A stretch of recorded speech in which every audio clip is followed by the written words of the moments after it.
What is going on, guys?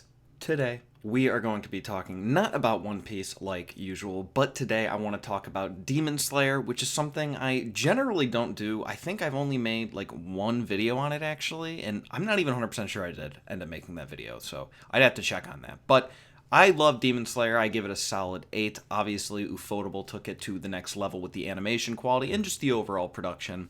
But I also am caught up in the manga, and I'm still a pretty big fan of it. I actually kind of think that the manga is almost better because of particular things that Ufotable decides to leave out. I find that highly disappointing, but still very good, of course.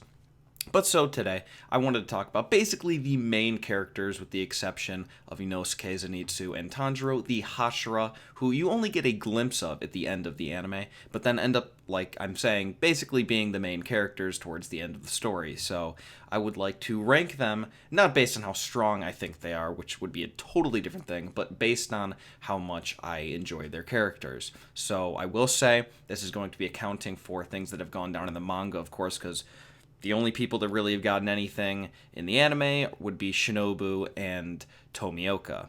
So that wouldn't really do us any good. I mean, we did get some Shinazukawa, so that would be something, I suppose. But yeah, I'm just going to be doing this based on the manga. So if you have not read it, if you are not caught up, then beware. There are most certainly going to be spoilers, and yeah, that's basically. I mean, if you don't mind spoilers, then I guess you're more than welcome to stick around. But definitely going to be spoilers here. Going to be talking about exactly stuff that happens and really important plot points. So you have been warned. Okay, let's get right into this then. Okie dokie.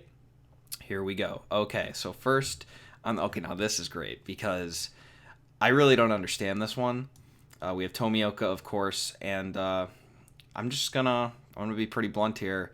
I'm gonna put him in the D category, which I know people are going to love because he seems to be a fan favorite as far as I've seen online, like on Reddit and whatnot, different sites. I see all of this like Tomioka and Shinobu bullshit, how like shipping them and whatnot. Not just does that not make any sense because they clearly dislike each other, or at least he dislikes everyone, but this guy sucks.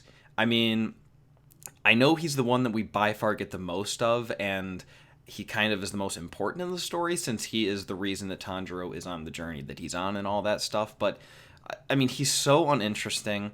He just seems to be like he's basically Kirito, really. He is Kirito in so many different ways, except that he doesn't even end up having any character development whatsoever. He actually goes in reverse. And like here's where we're getting spoiler territory. Later on, towards the end of the series, when he decides he's just not going to be a Hashira anymore because he doesn't deserve to be.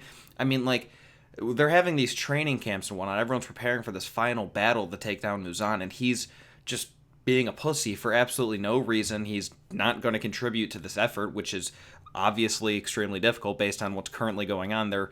As far as we can tell, it doesn't look like they're going to succeed, so they definitely needed him, and he's just pouting? I mean, I don't get it. It was completely unjustified. It wasn't interesting at all whatsoever. I really dislike him. So I don't know why he seems to be super popular. I see a ton of people with like his picture for them on Discord and whatnot. I don't get it, but I really don't like Tomioka. So I'm putting him in D. I know it's an unpopular opinion, but whatever. You could suck it. Okay. Now we got the Stone Hashira. Exactly how do you say it? What is it? Himejima, I believe, is his name. I think C is pretty good. You know, actually, I think B is probably more appropriate for him. I know a lot of people love him a lot. Um, yeah, I'd say C is basically more of like a dislike category. I might not really have any C's, so B seems more appropriate. I'm pretty neutral to him. I think he's all right, but he hasn't done too much. I thought that he kind of came full circle with the whole being cool with Nezuko thing a little too quickly.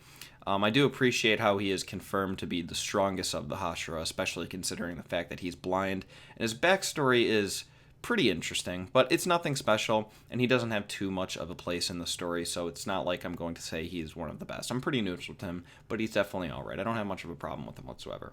Okay, then we get to Daddy Rengoku. He is an absolutely top tier Hashira.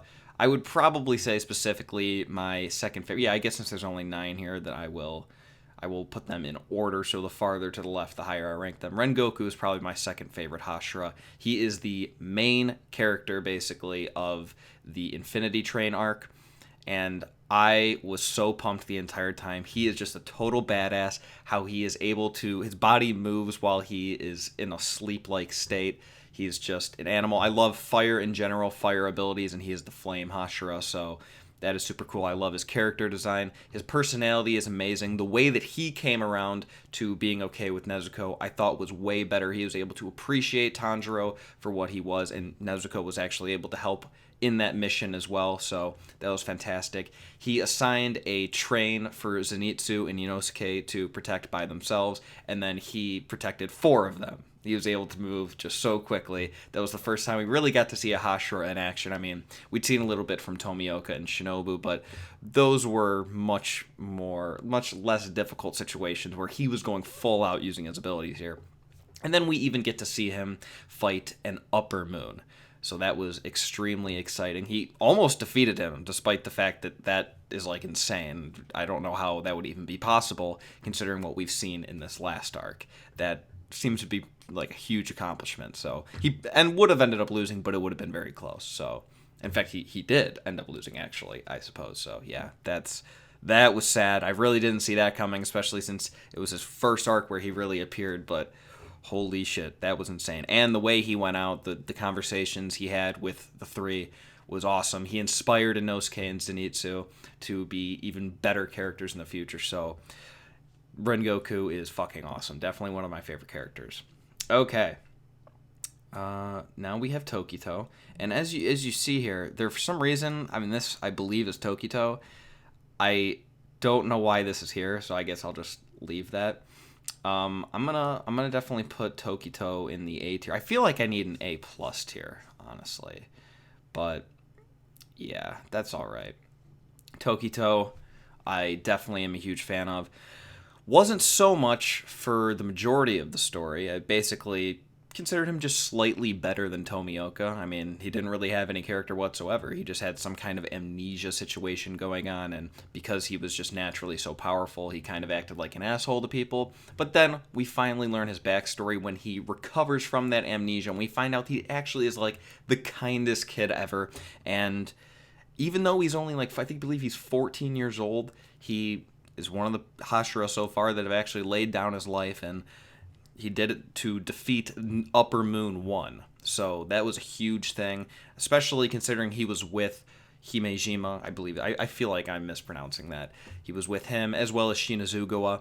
So you would think that one of those two would be much more willing to go out there, but nope, he knew that that's what he had to do, and that was a pretty intense move for a 14-year-old kid. So massive respect for Tokito. I do love him a lot. Definitely feel like he shouldn't be on the same tier as Rengoku, but since there's only 5 tiers here, that seems pretty appropriate.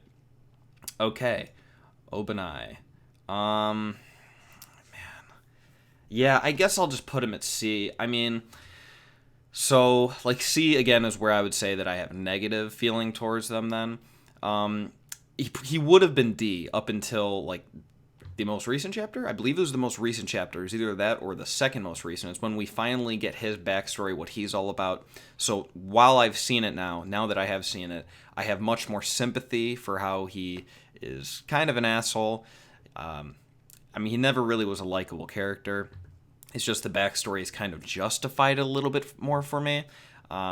He hasn't really done anything too positive for me. Maybe he's going to now. His mask is off, and it seems like he's going to make some power plays here. But honestly, I really hate this whole like Mitsuri thing. If that like ends up being a thing, they both survive and they end up together or something, that's just going to be gross because she's awesome and he really isn't. So I really don't want it to end that way, but whatever. I guess we'll see how that goes.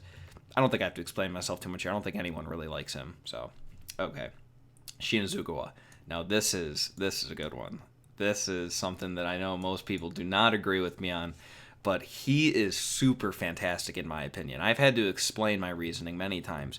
Basically, what it comes down to with me is that his whole situation is based on how he is an eldest brother, which is something I am as well. I am the eldest sibling in my family and a brother, obviously, so I'm the same as him in that situation, and I can totally relate to the way that he acts in every single way.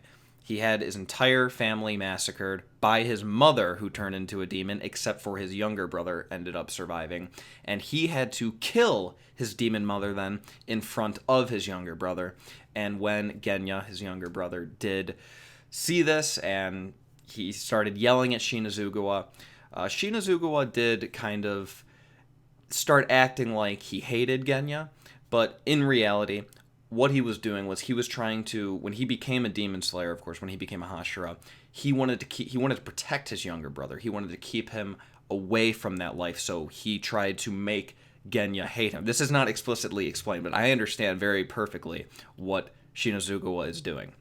He is trying to make himself something that Genya hates, and because he's a demon slayer, he hopes that he can drive Genya away from the Demon Slayer Corps, because he doesn't want him to get killed either. He wants to handle everything himself. He wants to still protect Genya, even though the hardest thing he ever had to do, and he had to do it, Genya blamed him for initially and screamed at him and yelled at him. Shinazugawa doesn't care. He loves his younger brother, and he wants to do everything he has to protect him. Even though he wants to tell him that he wants to be brotherly towards him, he wants to be best buds with him, he does the opposite because he thinks that that is the best thing he can do for his brother. And what that takes, I can't even imagine. He is the best older brother ever. I absolutely adore him, so I do put him at number 3 here. I do prefer him even to Tokito. Very good character. Very much do like him. Okay, and then now we have Shinobu. Now this is just that you know what, this really is how it should be. Oh, okay, yeah, that is the Shinobu tier. I mean, I don't know why that's underlined. That's just disrespectful. But yeah, that's the Shinobu tier. Shinobu has ended up being my favorite female anime character of all time, second only to Kagura from Gintama. Yeah, she was dethroned by Shinobu. I really can't explain it too much. I mean, for one thing, her character design is absolutely flawless. In the anime, her voice actor is phenomenal, and I'm able to translate that when I am reading the manga, so that's great. She is purple. That's a thing, and I am also purple, so that's fun. I mean, besides even just stuff like that, I really do enjoy her type of character where it's kind of like a revenge thing, although not so much of a specific one. It's not like someone in particular killed one of her family members or something. That is true. That is actually exactly what happened. But it becomes a hatred for all demons in general, which is contrary to what her sister, the person who was killed, wanted. She wanted to become friends with the demons, and that doesn't really work, obviously, and Shinobu is so against that, but because that was her dying wish, basically, Shinobu does try to accomplish that. Not very well. And, you know, I mean, she ends up actually sacrificing herself to kill the demon that killed her sister, and had to do even a little bit more than that to accomplish that, since that was Upper Moon 2. Pretty insane. But, yeah, I just think she's awesome. Basically, everything she does, her whole like aloofness throughout the entire series, I think is super funny. The way that she kind of just BMs Tomioka, making fun of him all the time. The first scene where she runs in and Tomioka defends Nezuko, and she just lays into him, puts him on blast, an absolute roast. I thought that was hilarious. She's basically like that the entire series. The interactions she has with people are really genuine and funny most of the time, so very good. I love Shinobu. Nothing I can do. That is my picture on Discord now. I basically did that as a meme, but it's actually it's fucking hilarious. I do love it. My title on Discord is Shinobu's personal hugger, because I do believe that Shinobu just does need a hug. That's really what she needs. So, yeah, Shinobu, awesome character. Okay, then we have Tengen. I'm gonna put him in B. Again, I guess B could be like either neutral. Yeah, I'm gonna put him here actually. B could be like neutral or a little bit above neutral, I suppose, because that's probably what I'm going to be doing again. I do like Tengen. I was definitely opposed to him at first. I really didn't see where we were going to go with this character, but in the Red Light District, Red Light District, is that what it's called? Is it Red Lamp, Red Light District? I think it's Red Light District arc. He ended up showing up being pretty awesome. His muscular mice are just hilarious. He's a really funny character for sure. I don't know if I would say anything too deep about him. There is some good stuff, but he definitely was a fantastic source of comic relief. The expressions he makes throughout are just so hilarious. Even in the middle of combat, sometimes he is able to make me laugh. So I very much do appreciate him. I feel like a lot of people who've just seen the anime probably aren't that excited for him, but you should get excited for him. He is very hilarious and he's very powerful as well. So not too much to say about him, but very good character for sure. I do enjoy him. And lastly, since that other one is just Tokito again, okay, actually, yeah, I'll probably do that. Mitsuri is pretty good. Really haven't seen too much from her. The only two times we've seen her are in the Swordsmith arc, Sword Village arc. I don't even know what you'd call that arc. We see her a little bit there. She kind of comes in late, and then we do see her now in the final arc. I guess she also is in the training, the Hashira training arc, but barely. We mainly get to see her. She gets to develop that like scar thing at some point during the Sword Village arc, so that was pretty cool. She's just a bubbly character. She, for whatever reason, apparently her muscles are like 10 times as powerful as the average woman's are. I don't know why that is, but it's a thing. I really do appreciate her design, especially the fact that her sword is like flimsy or something. I don't really understand it. I don't know how metal would work that way, but it's a thing, and it seems really difficult to use, and it makes for awesome panels, awesome battles, really, because that's an interesting factor. I mean, this sword is super long and flimsy. I don't know how she's able to avoid that in the middle of combat, but she is. I guess she's a girl, so she'd be more flexible. It's pretty cool for sure. I do enjoy seeing her battles more than most people, honestly, because of that. That really does make an interesting thing going on. She's kind of getting her ass beat against Muzan, but who isn't right now? So, yeah, she's really good. She's just funny to watch. So, the one thing she says, "I am not stupid." That is pretty funny. She's just, again, a bubbly girl, good comedy at some points, and I really do enjoy her fight. So I'd put her in the higher part of the B. So that is the ranking. Starting from the bottom, we have Tomioka, then Obanai, Himejima, Tengen, Mitsuri, Tokito, Shinazugawa, Rengoku, and then, of course, the best female character in all of anime, Shinobu. People, for some reason, tell me that I am insane for putting her on top, but I think she's just the best. So that is my Demon Slayer ranking. Hopefully you guys enjoyed this video. If you did, remember to give it a thumbs up and subscribe if you haven't already. Remember to leave me a comment. Let me know what you thought. Let me see your rankings. I guess you could either link a picture of a tier maker thing or just, put like 1 through 9. That would be super cool. I'd like to see what you guys think. I'm sure there's not going to be many people that have Shinobu at the top, and definitely not a lot of people who have Tomioka at the bottom, which I don't understand. I think it's obvious that he should be at the bottom, but I guess we'll see. With that all being said, I hope you guys have an excellent rest of your day, and I'll see you in the next one.